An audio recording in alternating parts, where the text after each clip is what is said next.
குர்ஆனுடைய ஆரம்ப காலகட்டத்தில் வந்த மிகப்பெரிய முன்னறிவிப்புகளை ஒன்று தான் சூரத் ரூம்ல வரக்கூடிய ஆரம்ப வசனங்கள். அந்த நேரத்தில் ரோமன் எம்பையர் டோட்டலாக அழிகிற ஸ்டேஜில் இருந்தது. இந்த வசனங்களில் ரோம் இப்போ வேணா தோக்கலாம், ஆனால் இறுதியாக வெற்றி ரோமுக்கு தான் அப்படின்ற முன்னறிவிப்பு செய்யப்பட்டிருந்தது. நபிகள் நாயகம் ஸல்லல்லாஹு அலைஹி வஸல்லமுக்கு நபித்துவம் கிடைப்பதற்கு 8 ஆண்டுகளுக்கு முன்பு, அதாவது கிபி 602 இருந்து ரோமன் எம்பையருக்கும் பர்ஷியன் எம்பையருக்கும் ஒரு மிகப்பெரிய வார் ஸ்டார்ட் ஆயிடுச்சு. இன்னைய டேட்டில் அமெரிக்காவும் சைனாவும் ஃபுல் ஃப்ளெஜ்டாக வாருக்கு போகிறதுக்கு சமமானது. அது முழு உலகமே 1000 ஆண்டுகளுக்கும் மேலா உலகின் மிகப்பெரிய பேரரசாக இருந்த ரோம பேரரசுடைய அழிவை தங்களுடைய வாழ்நாளில் பார்க்க போகிறாங்கன்னு நினச்சிட்டு இருந்தாங்க. ஏன்னா ரோம பேரரசு அந்த அளவுக்கு மீண்டு எழுவதற்கான எந்த வாய்ப்புமே இல்லாமல் இருந்தது. ரோமன் எம்பையர் ஒரு சாதாரண விஷயம் கிடையாது.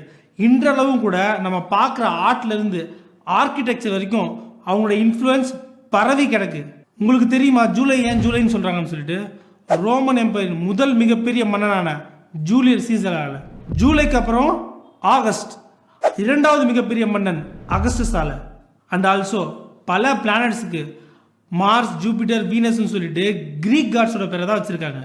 இஸ்லாம் வருவதற்கு 300 ஆண்டுகளுக்கு முன்னாடி உலகத்தின் மிகப்பெரிய பேரரசாக இருந்த ரோமன் எம்பையர் 2 துண்டா பிரியுது. ஒன்று வெஸ்டர்ன் ரோமன் எம்பையர், இன்னொன்று ஈஸ்டர்ன் ரோமன் எம்பையர். அதுக்கப்புறம் வெஸ்டர்ன் ரோமன் எம்பையர் கொஞ்சம் கொஞ்சமாக அழிஞ்சிருது. இருந்தாலும் ஈஸ்டர்ன் ரோமன் எம்பையர், அதாவது பைசன்டின் எம்பையர், ரோம பைசாந்தியர்கள், இன்னமும் அவங்க தான் உலகத்தின் சூப்பர் பவராக இருக்கிறாங்க. இந்த போரில் எல்லாருமே உறுதியாக நம்பினாங்க ரோமர்கள் தோற்றுருவாங்கன்னு. பர்ஷியன் எம்பையர் இவ்வளோ பெரிய வெற்றியை எப்படி அடைஞ்சாங்க அப்படின்னா, போருக்கு முன் ரோம சாம்ராஜ்ய மக்கள் அப்ப இருந்த மன்னர் மேல ரொம்பவே டிசப்பாயிண்டடா இருந்தாங்க. நபி ஸல்லல்லாஹு அலைஹி வஸல்லமுக்கு நபித்துவம் கிடைப்பதற்கு 8 ஆண்டுகளுக்கு முன்னாடி ரோம சாம்ராஜ்யத்தின் மக்கள் அனைவரும் விரும்பிய மன்னர் மோரிசே அவருடைய படைத்தளபதி ஃபோக்கஸ் அரியணையிலிருந்து இறக்கியதோடு மட்டும் இல்லாம அவருடைய மனைவியையும் 8 குழந்தைகளையும் கொடூரமாக கொலை செய்து கான்ஸ்டான்டினோபிள், அதாவது இன்றைய இஸ்தான்புல்ல மக்கள் முன்னாடி தொங்க விட்டுறாரு. இதையெல்லாம் பார்த்த மக்கள் அனைவரும் புதுசா மன்னரான ஃபோக்கஸின் மீது வெறுப்படைகிறாங்க. அதோடு மட்டும் இல்லாம ரோம மக்கள் எல்லாருமே ஃபோக்கஸின் அரசாங்கத்துக்கு எதிராக ப்ரொட்டஸ்ட் பண்ண ஆரம்பிச்சிடுறாங்க. எல்லா சர்வாதிகாரிகளும் செய்யற மாதிரி ப்ரொட்டஸ்ட் பண்ண ஆயிரக்கணக்கான மக்களை ஃபோக்கஸ் கொடூரமாக கொலை செஞ்சிடறான். பேலன்ஸ் இருந்தவங்களை கொண்டு போய் சிறையில் அடைச்சிடுறான். இதை பார்த்து மக்கள் எல்லாம் பயந்து பின்வாங்குவாங்கன்னு நினைச்ச ஃபோக்கஸுக்கு அப்பதான் ஒரு பெரிய ஷாக் வெயிட் பண்ணிட்டு இருந்தது. இதனால மக்கள் இன்னும் வெறுப்படைஞ்சாங்க. ப்ரொட்டஸ்ட் இன்னும் தீவிரமாச்சு. ஃபோக்கஸ்க்கு அது பேக் ஃபயர் ஆயிடுச்சு. இல்லை கேட்ட மாதிரி இருக்குல்ல? ரோமன் எம்பருடைய மக்கள் எல்லாம் ஃபோக்கஸ் மீது அதிகமான கோபத்தில் இருக்காங்கன்னு தெரிஞ்சுக்கிட்ட பர்ஷிய மன்னன் இந்த சான்ஸை சரியாக பயன்படுத்தி தன்னுடைய மொத்த படைகளையும் திரட்டி ரோமன் எம்பையர் மேலே ஒரு பெரிய அட்டாக் பண்ணிடுறாங்க. கொஞ்சம் கொஞ்சமாக ரோமன் எம்பையருடைய ரொம்ப முக்கியமான இடங்களான சிரியா, எகிப்து, பாலஸ்தீனத்தை பர்ஷியன் எம்பையர் ரொம்ப ஈஸியாக ஜெயிச்சிடுறாங்க. இந்த சுச்சுவேஷனை சரியாக புரிஞ்சுக்கிட்ட ரோம படையும் மக்களும் இதுக்கு மேலே ஃபோக்கஸை நம்பி எந்த யூஸும் இல்லை, இந்த போரில் ஃபோக்கஸால் ஜெயிக்க முடியாதுன்ற ஒரு முடிவுக்கு வராங்க. அதனால் மக்கள் பெரிதும் மதிக்கக்கூடிய ஆப்பிரிக்காவின் ஒரு கவர்னர் இடத்துல உதவி கேட்குறாங்க. அதனால் தன்னுடைய மகனான ஹெர்குலஸை ரோம சாம்ராஜ்யத்தின் தலைநகரமான கான்ஸ்டான்டினோபிளுக்கு அனுப்பி வைக்கிறார்.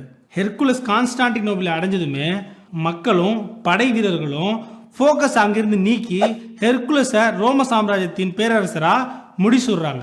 ஃபோக்கஸ் தனக்கு முன்னாடி இருந்த அரசர் மோரிஸுக்கு என்ன செஞ்சாரோ ஹெர்குலஸும் ஃபோக்கஸுக்கு அதையே தான் செய்கிறார். இது ஒரு சைடு நடந்துகிட்டு இருக்க, பர்ஷியன்ஸ் 90,000 கிறிஸ்தவர்களை கொடூரமாக கொண்டு யூதர்களின் உதவியால் பாலஸ்தீனத்தை ஜெயிக்கிறாங்க. கிறிஸ்தவர்களின் மிக முக்கியமான புனித ஸ்தலமான ஹோலி சாப்பல்கரை முற்றிலுமாக அழிச்சிடுறாங்க. எந்த சிலுவையில் இயேசு அறையப்பட்டார்னு கிறிஸ்தவர்கள் நம்புகிறாங்களோ அந்த சிலுவையை ஜெருசலத்திலிருந்து கர்வத்துடன் தங்களுடைய தலைநகரமான மதீனாவுக்கு கொண்டு செல்றாங்க. இன்னைக்கு காபாலிருந்து யாராவது ஹஜருல் அஸ்வதை உடைச்சி எடுத்துட்டு போனால் எப்படி இருக்கும் யோசிச்சு பாருங்க. இந்த போரில் ரோம பேரரசு எந்த அளவுக்கு தோல்வி அடைஞ்சதுன்றத பாரசீக மன்னன் ரோமுக்கு எழுதின ஒரு கடிதத்திலிருந்து நம்ம தெரிஞ்சுக்கலாம். அந்த லெட்டர் இன்னைக்கும் பாதுகாப்பாக தான் இருக்கு. From Khusro, master of the whole world, to Hercules, நீ ஒரு சாதாரண சிறு அடிமை. நீ சொல்கிறாயா உன்னுடைய இறைவன் தான் மிக பெரியவன் என்று? எங்கிருக்கிறான் உன் இறைவன்? ஏன் ஜெருசலத்தை என்னிடமிருந்து காப்பாற்றவில்லை? இப்படிப்பட்ட கேள்விகள்லாம் இந்த 2 மிகப்பெரிய சாம்ராஜ்யத்திலே நடந்து கொண்டிருக்கும் பொழுது தூரத்தில் இருக்கிற ஒரு குகையில் இருக்கிற மனிதரிடம் இறைவன் தன்னுடைய வானவரை அனுப்புகிறார். அந்த வானவர் சொல்றாரு, நபியே ஓதுவீராக. இக்ர. Muhammad, read. இஸ்லாம் வந்ததுமே யூதர்கள் மற்றும் கிறிஸ்தவர்களின் அனைத்து தூதர்களின் உண்மைனும் அவர்களை முழுமையாக நம்புறோம்னு சொல்லி அக்செப்ட் பண்ணிச்சு. அதனால அப்போ அங்கே இருந்த மக்கள் எல்லாம் இஸ்லாம் ஒரு புதிய மார்க்கம்னு நினைக்காம கிறிஸ்டியானிட்டியோட இன்னொரு பிரான்ச்சை தான் பார்த்தாங்க. அதன் காரணமாக மக்காவாசிகள் எல்லோருமே முஸ்லீம்களை கேலி செய்ய ஆரம்பித்தாங்க. நெருப்பு வணங்கிகளான பெர்ஷியன்ஸ் எப்படி வேதங்களை நம்பக்கூடிய ரோமர்களை அழிச்சாங்களோ அதே போல் கூடிய சீக்கிரம் நாங்களும் உங்களை அழிப்போம் அப்படின்னு சொன்னாங்க. இந்த நேரத்தில் கிறிஸ்டியன்ஸ் அண்ட் முஸ்லீம்ஸோட நிலைமை ஒரே மாதிரி தான் இருந்தது. இந்த கட்டத்தில் கிறிஸ்டியன்ஸ் அண்ட் முஸ்லீம்ஸோட வெற்றி நினைச்சு கூட பார்க்க முடியாத ஒன்றா இருந்தது. இப்படிப்பட்ட ஒரு இக்கட்டான சூழ்நிலையில தான் அல்லாஹ் வஹியை இறக்குறான். பிஸ்மில்லாஹிர் ரஹ்மானிர் ரஹீம். அந்த வசனங்களை திருமறை குர்ஆன் தெளிவா சொல்லுது. பக்கத்து நாட்டில் ரோமாபுரி தோற்கடிக்கப்பட்டு விட்டது. இதுல 2 முன்னறிவிப்புகளை அல்லாஹ் சொல்றான். ஒன்று, இன்று வேணா ரோமர்கள் தோக்கலாம், கூடிய சீக்கிரமே அவர்கள் ஜெயிப்பார்கள்னு. இரண்டாவது, அந்த நாள்ல இஸ்லாமியர்களும் தங்களுடைய வெற்றிக்கான கொண்டாட்டத்தில் இருப்பாங்க அப்படின்னு குர்ஆன் முன்னறிவிப்பு செய்யுது. இதை கேட்ட மக்கத்து காஃபிர்கள் முஸ்லிம்களை ரொம்ப மோசமா கேலி செய்யறாங்க. ஏன்னா இப்ப இருக்கிற நிலைமையில ரோமன் எம்பையரோட வெற்றின்றது இம்பாசிபிளான ஒரு விஷயமா இருக்கு. ஆனால் அபூபக்கர் சித்திக் ரலியல்லாஹு அன்ஹு அவர்களுக்கு இஸ்லாமுடைய ஆரம்ப காலகட்டத்திலேயே குர்ஆனின் மீது அதிகமான நம்பிக்கை இருந்தது. அதன் விளைவா கேலி செஞ்ச கூட்டத்தாரோடு அபூபக்கர் சித்திக் ரலியல்லாஹு அவர்கள் ஒரு பெட் வைக்கிறாங்க. அந்த பெட் என்னன்னா, 3 வருஷத்துல ரோமன் எம்பையர் ஜெயிக்கலன்னா நான் உங்களுக்கு 10 ஒட்டங்கள் தரேன், அப்படி இல்லைன்னா நீங்க எனக்கு தரணும் அப்படின்ற ஒரு பெட்டை வைக்கிறாரு. அது வரைக்கும் இஸ்லாம்ல பந்தயமும் சூதாட்டமும் தடை செய்யப்படல. இந்த பந்தயத்தை பத்தி நபிகள் நாயகம் ஸல்லல்லாஹு அலைஹி வஸல்லம் தெரிய வந்ததுமே அபூபக்கர் சித்திக் ரலியல்லாஹு அன்ஹு அழைச்சு இந்த பந்தயத்தை 3 ஆண்டுகள்ல இருந்து 10 ஆண்டுகளாகவும் 10 ஒட்டகங்கள்ல இருந்து 100 ஒட்டகமாகவும் மாத்தி பந்தயத்தை வைக்க சொல்றாரு. அதை கேட்ட காஃபிர்கள் அதை அப்படியே அக்செப்ட் பண்ணிட்டாங்க. ஏன்னா ரோமன் எம்பையர் ஜெயிக்கிறது இம்பாசிபிளா இருந்தது. ரோமன் எம்பையரை பத்தி 6 வால்யூம் புக் எழுதின பிரிட்டிஷ் ஹிஸ்டாரியன் ஆனுவல் டிமான் குர்ஆனுடைய இந்த முன்னறிப்பு 7-8 ஆண்டுகள் ஆன பிறகு கூட இது நடக்கிறதுக்கான எந்த ஒரு வழியுமே இல்லை அப்படின்னு குறிப்பிட்டிருக்காரு. ஏன்னா பெர்ஷியன்ஸ் ரோமன் எம்பையரோட கேபிட்டலான கான்ஸ்டான்டினோபிள 4 பக்கத்துல இருந்தும் சுத்தி வளைச்சிட்டாங்க. ஆனா கான்ஸ்டான்டினோபிள ஜெயிக்கிறதுன்றது இம்பாசிபிளா தான் இருந்தது. கான்ஸ்டான்டினோபிள ஜெயிக்கிறது எவ்வளவு கஷ்டம்னா, இந்த முன்னறிப்பு 900 ஆண்டுகள் ஆன பிறகு கூட யாருமே இதை ஜெயிக்கல.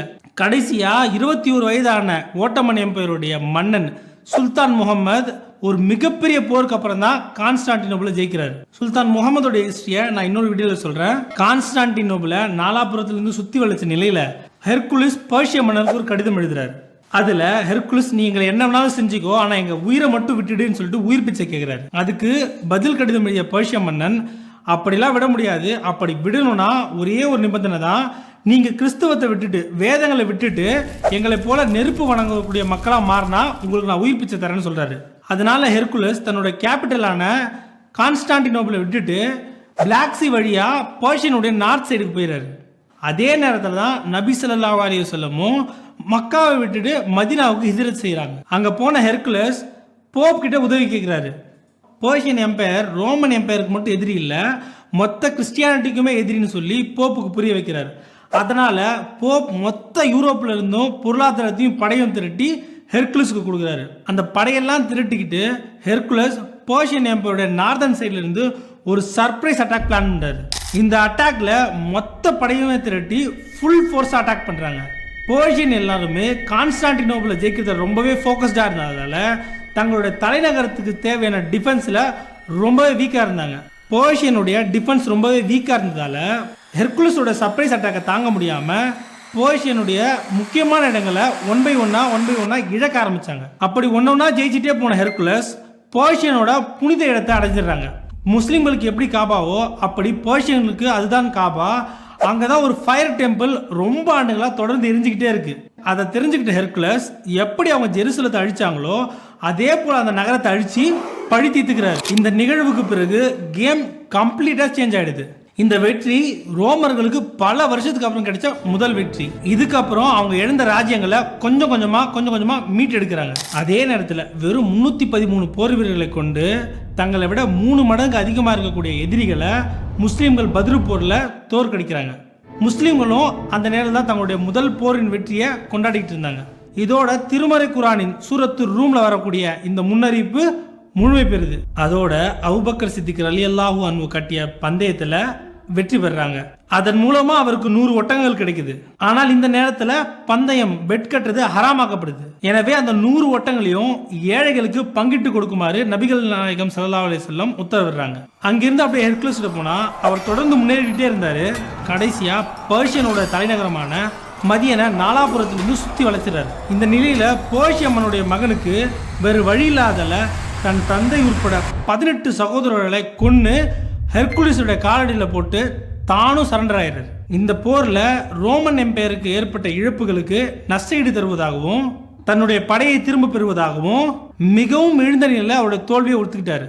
ரோம சாம்ராஜ்யத்தின் மன்னன் ஹெர்குலஸ் பர்ஷியன் கர்வத்தோடு கொண்டு சென்ற சிலுவையை அதே கர்வத்தோடு ஹெர்குலஸ் தன்னுடைய தலைநகரத்துக்கு கொண்டு வந்து முதல்ல எங்க இருந்துச்சோ அதே இடத்துல மறுபடியும் வச்சிருக்காரு. இதே வருஷத்துல தான் முஸ்லிம்களுடைய தலையெழுத்தையே மாத்தின வரலாற்றின் மிக முக்கியமான உடன்படிக்கையான உதைபியா உடன்படிக்கை நிறைவேற்றப்படுது. இந்த உதைபியா உடன்படிக்கையை குரான் மிகப்பெரிய வெற்றியா சிலாகித்து பேசியிருக்கு. இப்ப ஹெர்குலஸ் உலகத்தின் மிகப்பெரிய மாமன்னனா முடிசூடப்படுறாரு. இந்த உதைபியா உடன்படிக்கை நடந்து சில ஆண்டுகளுக்கு பிறகு இதே ஹெர்குலஸுக்கு நபிகள் நாயகம் ஸல்லல்லாஹு அலைஹி வஸல்லம் ஒரு கடிதம் எழுதுவாரு.